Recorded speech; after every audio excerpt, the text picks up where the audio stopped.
Good evening. I'm very happy to be here.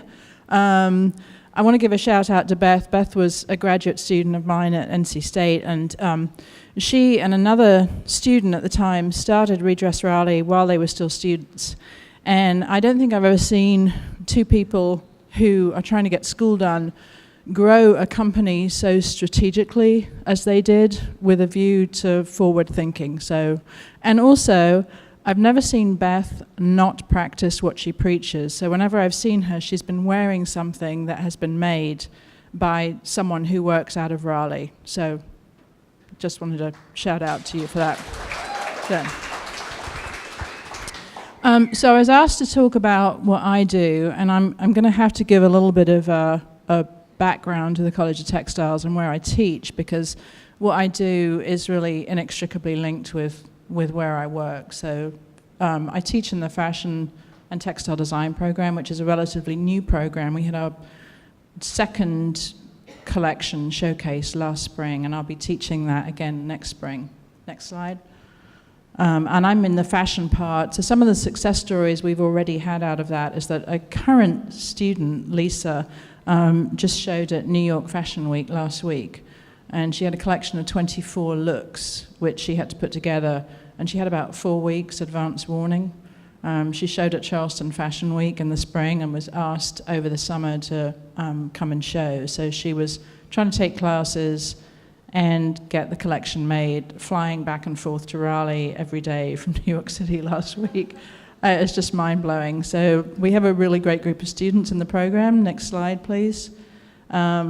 So some of the things that we really try and graduate very smart fashion designers, people who are interested not only in the aesthetics of fashion, but also functionality, technical fabrics, and expressive aspects. Because they're at the College of Textiles, they really get exposed to some of the really cutting-edge technology in fiber and fabric design. And I know that Marianne's going to speak to that a little bit more in a minute.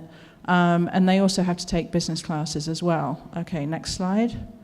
So the two concentrations. This is a very limited program. We only accept 32 students every year. It's portfolio and interview-based entry. So if any of you know students who are in high school who are interested in this, they have to apply to the university first, and then they have to submit a portfolio online. And then if we like what we see, we invite them back for interviews in January for admission the following fall. So 16 fashion, 16 textile. Next slide. This is one of the exhibits from our collection, Textiles collection last year. So in textile design, they can concentrate in print technologies. We have a lot of digital printing technology in the college. We have whole garment print technology, in woven design, and then also in knit design. You're going to hear a little bit more about knit design in a minute as well, so I won't focus on that. Next slide, please. And then we have the fashion design program. So that's where I teach. So what I'm going to talk about, I think that's my last slide, right? Yeah. Thank you.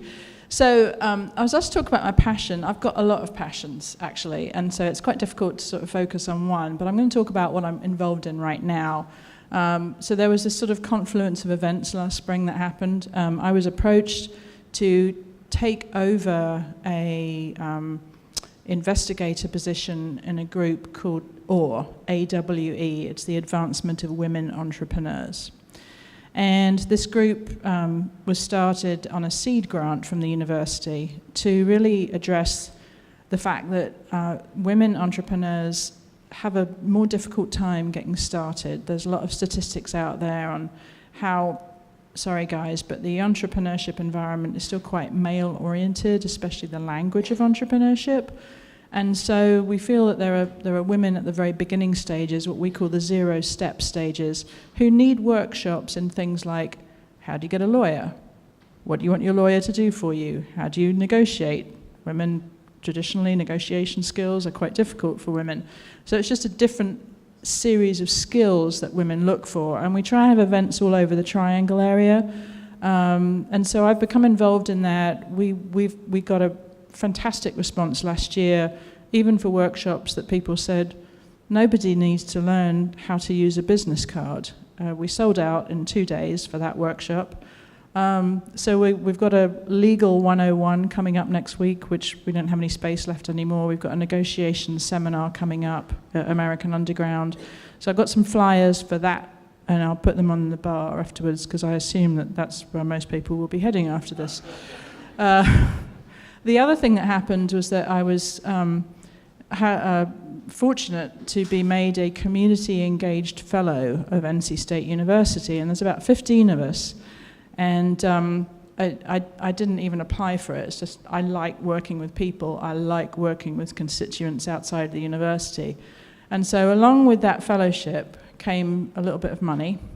And I decided I was going to look at fashion incubators or accelerators because, first of all, they intrigued me. And secondly, having worked at the College of Textiles for 7 years, I and most of my colleagues are inundated with phone calls from people who have really great ideas, but as Beth said, don't have the technical knowledge to be able to make that idea work. So they have the great concept, they know who their market is and how they want to sell things, but they don't know the in-between part. How do you make a tech pack? How do you find a fit model? How do you get all the fitting done? Where do you get fabrics and the sourcing?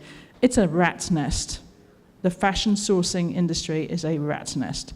So to try and help them sort of go through that, I've been working on the beginning stages of developing a fashion incubator in the Raleigh area, and I've been talking to a lot of people about that and sort of getting that going. So that's kind of where I'm at right now. And suddenly I find myself at the end of what I have to say. I can talk more, but I don't want to get started on other topics. So I guess I'm ready for questions. Was that 5 minutes? Is that okay? Bye.